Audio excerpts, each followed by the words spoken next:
edition of Kirklees Local Television's Weekly Wind-Up. I'm Warwick, and joining me this week are Martin Jones from Kirklees AXA Tax and Benefits Justice, Green Party Councillor for Newsham Andrew Cooper, and Weekly Wind-Up resident Dave Hodgson. Welcome to the programme.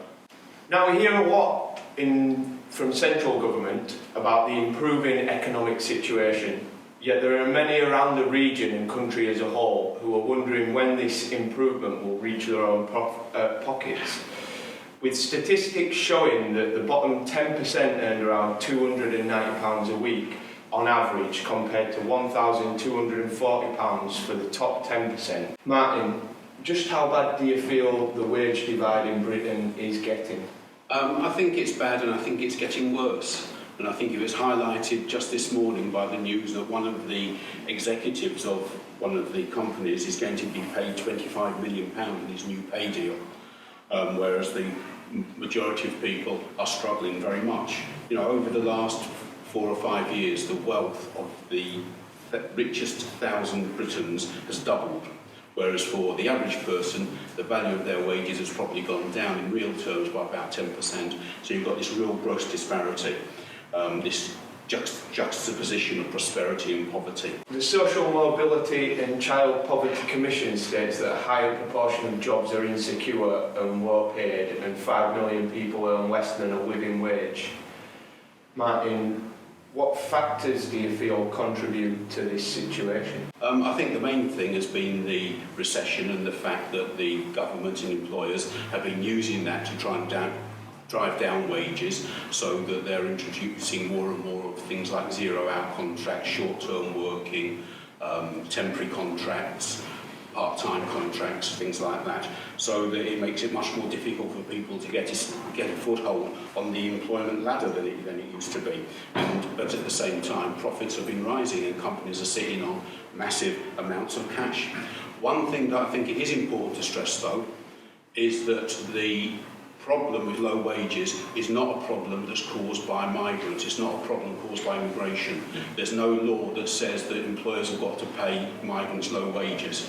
You know, they're trying to drive down wages. They're the people who are responsible for the situation, and I don't think we should have anything to do with the divide and rule ideas of sort of trying to blame, scapegoat other groups. I see you nodding there, Dave. Is that something you agree with? Yes, but unfortunately I think that is exactly what will happen, because I don't think people are informed well enough, because I think there's too much bias in the media as far as to who is right and who is wrong. And the problem is some people, I don't say this with any malice at all, whose horizons have not been made wide enough through many different things. Homer Simpson has got a thing, but television wouldn't lie to me. That's one of the favourite lines from The Simpsons. Unfortunately, life is beginning to imitate media rather than the other way around.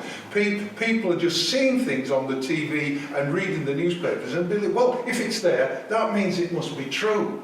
And until we can break that cycle, I think we're heading for a train wreck. Andrew, what would the Green Party do to combat the wage divide? Well, I think a very important thing that the Green Party does say is that the minimum wage ought to be a living wage, and that the living wage, a wage which people can have a reasonable standard of living on, should be the mark of a civilised society. And so that's something we feel very strongly about. And we've said that £10 should be the minimum wage by 2020, by the end of the coming Parliament, which is £2 more than the Labour Party. But it's not so much that it's just a matter of trying to be a little bit better than the Labour Party, and £2 is very significant. It's really about saying what our ambition is as a nation. You know, what we think is the mark of a civilised society. And if we think the mark of a civilised society is actually paying people a proper living, then that has knock-on benefits right the way through. It costs a lot of money to deal with inequality. It costs a lot of money to deal with the health issues associated with low pay. It costs a lot of money dealing with people who are forced into crime as a result of low pay. Those people who find themselves in that situation. So the benefits that of our society are much greater than simply paying that extra amount of money through wages. We also think there ought to be a high pay commission.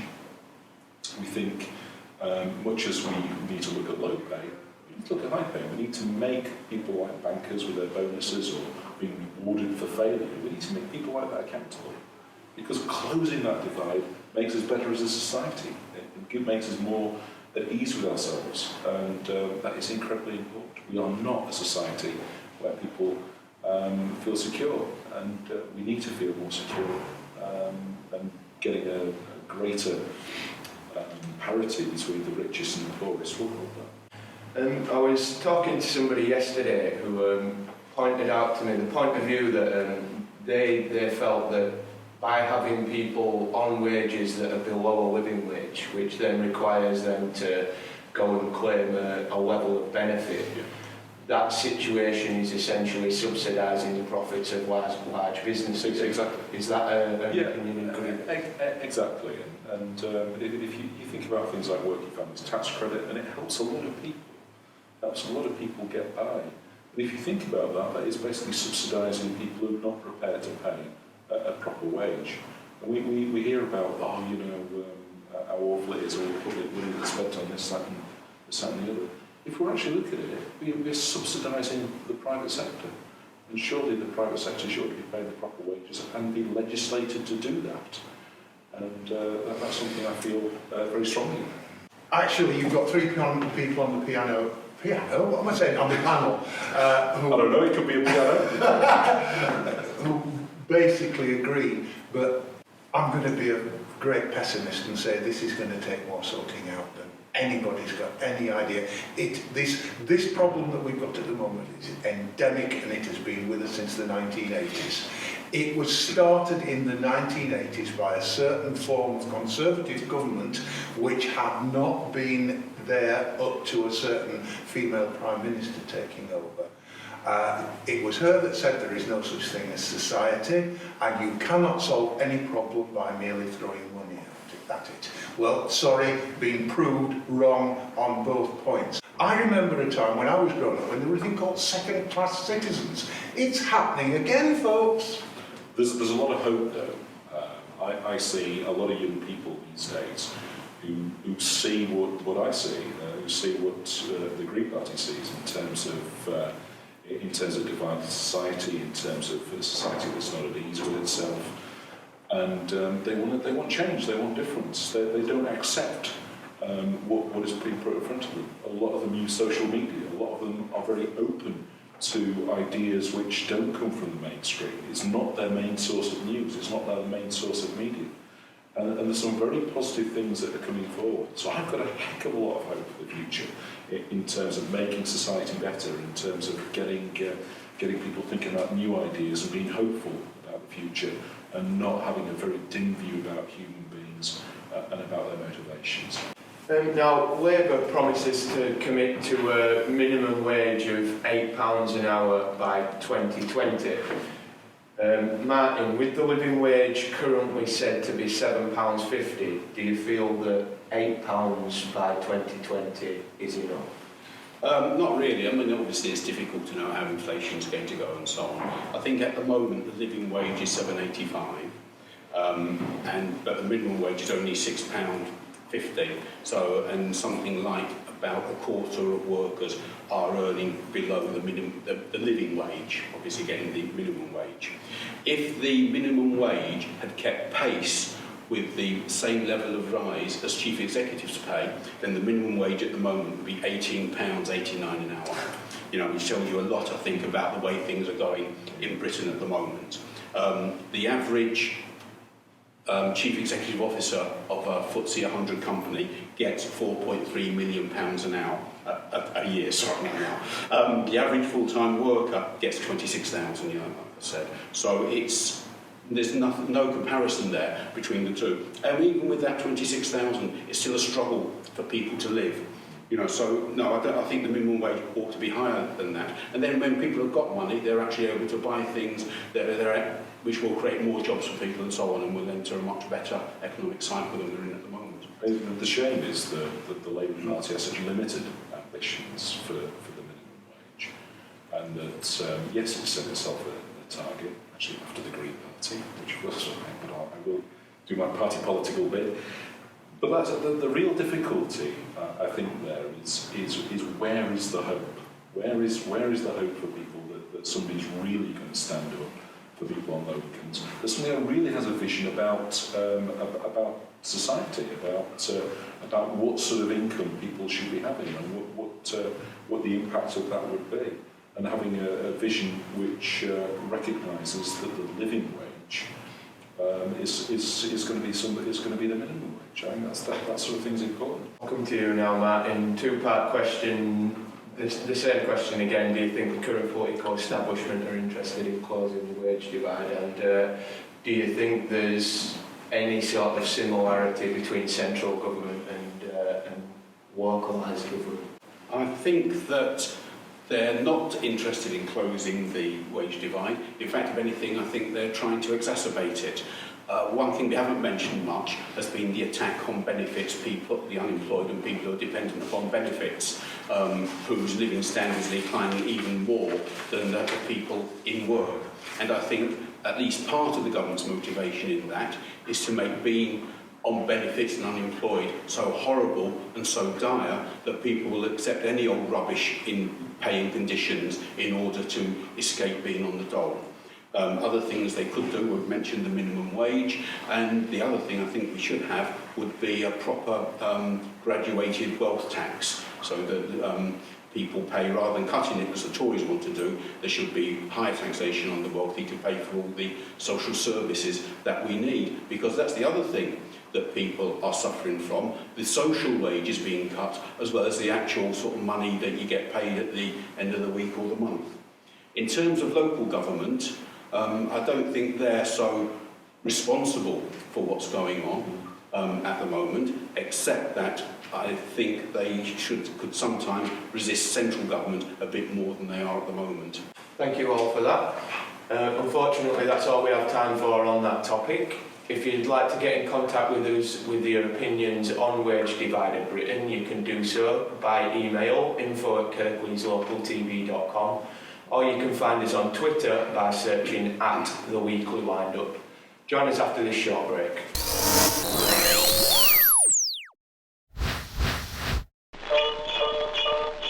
Dashing through the snow in a one-horse open sleigh, for the fields we go, laughing on the way.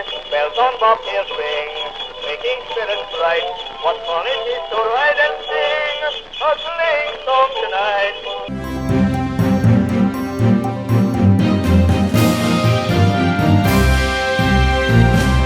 Welcome back.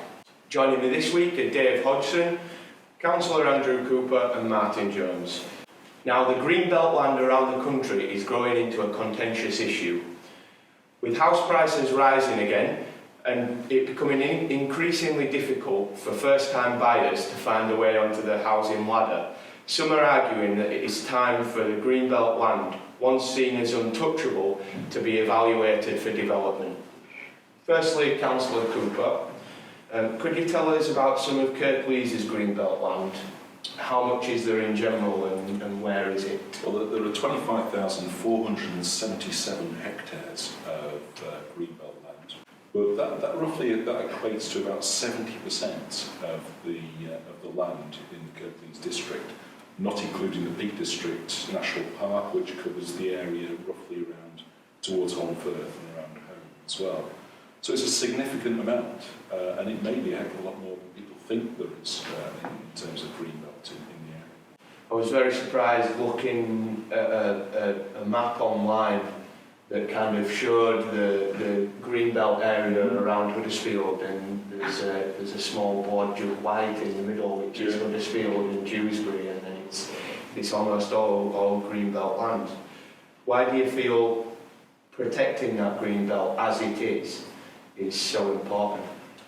I think it gives an area a sense of place. It gives an area. If you look around Castle Hill and around that area, and you look at the landscape there, you look at that, it gives people a sense of where they live and why, and that's important to them. That's knock-on benefits right the way through the community.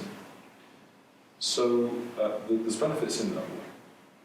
I think if you think about getting people out and about in terms of walking in the local environment, that's something for everybody. And I think we should be encouraging folks to get out and about there. So yeah, it's got huge value. It's amenity value, leisure value, simple.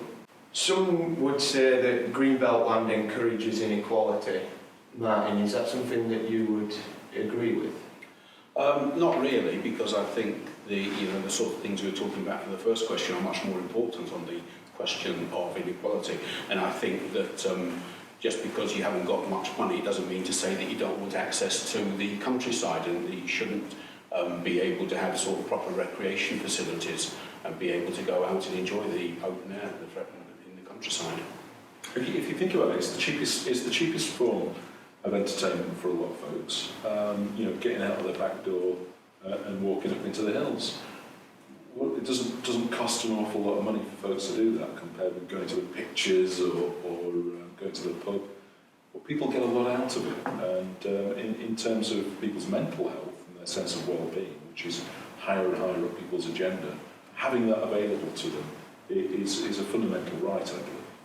Is that something you agree with, Dave? Yeah, but I'm going to have to talk another area because I'm an off-cumdon really to Huddersfield and Kirklees, because I'm a Pudsey lad, really. Pudsey is between Leeds and Bradford. It's a conurbation. It's become a dormitory. But right on the boundary of Pudsey is this wonderful place called Cockersdale. And while I've been living in Pudsey, which is probably about 15 years, and nearly a quarter of it has been by little snips here and there being taken up. And now they're talking about taking bigger bites out of it. And it's the only piece of Greenbelt between Leeds and Bradford. And Cockersdale is a good point. What happens when you just take little bites out and then somebody says, oh, well, we've taken little bites out, surely we can take a little bit bigger one this time. And suddenly, it's gone before you know about it. And once it's gone forever. But there's an important point here, which is that of course, the pressure on Greenbelt land is supposedly for development. Now, there's an awful lot of land that has already got planning permissions to build housing on. And developers are sitting on it. They're not developing. They're waiting for house prices and house values to rise to a level where they believe they will build. In the meantime, we've got places in Newsham, around Newsham Mills, line derelict, not mills there which can be refurbished, some land around it where housing can be built, sitting there. And so the issue is not about the need for Greenbelt land for development. The issue is about getting developers to develop the land planning permissions they've already got. And one of the things that the Green Party proposes is that we should put a tax on land, a tax on land which is being left fallow. So to encourage developers to actually build what they've got planning permission to do. Yes, that's something that you'd agree with. Yeah, the other point about it is that developers like to be able to develop greenfield sites, and for them it's cheaper and more predictable than having to convert sites that are already being used. So that's one of the reasons I think behind this thrust out into the green belt. It's cheaper for the developers to do it that way, it makes their lives easier. And the houses cost more out in the green belt, so they make more profit. And that's not going to help a lot of young people who need to be finding somewhere to live. Exactly. And so we've got the wrong priorities. We're not actually doing the things which are going to help people get a home to live in. Well, that's all we've got time for Greenbelt land, I'm afraid. If you have any opinions on that story, please do get in contact with us by the usual means. Now, our final story for the day is newspaper retractions. As we all know, newspapers can often make claims that are proven to be false at a later date. Sometimes this is due to poor journalism, and others, ignorance. These false claims are usually followed a couple of days later by a retraction, usually in the form of a small footnote on an insignificant page. Dave, do you think retractions are prominent enough in newspapers? In a word, no. but what worries me is why they have to retract. Where is the pride in being a journalist anymore? Part of my career has been a journalist, and I was proud to get stories right. Now that isn't but getting the story right isn't the main objective. It's getting to say what the owners want it to say. And well, until that is stopped, I don't think it's going to get any better. And I think it will be on page 17 at the bottom of column 8. Andrew, do you feel that newspapers do enough to get the facts into the story, or do you feel like it's a situation where it's sensational stories sell? Well, because it depends on the paper. I mean, there are some examples of newspapers where basically you expect them you also expect them to lie, but at least give a very jaundiced view on issues such as benefits payments on immigrants and things, which, if you like, reinforcing prejudices that they created. Provisions in Canada broadcast policy, including the Radio Act and others, prohibit any false or misleading news. Martin, do you think that this is something that could be applied to British media in some way? I think it's a very attractive idea, but I do have some reservations about it.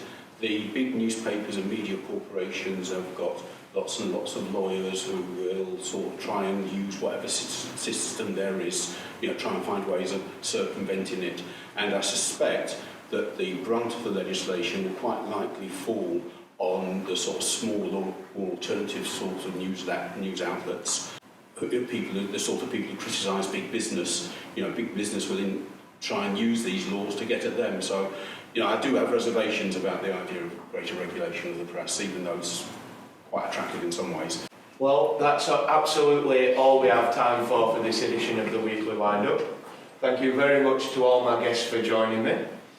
As always, we can be contacted by email, info@kirkleeslocaltv.com, or you can find us on Twitter by searching @The Weekly Wind-Up. I've been Kyle Warwick. Thank you and goodbye.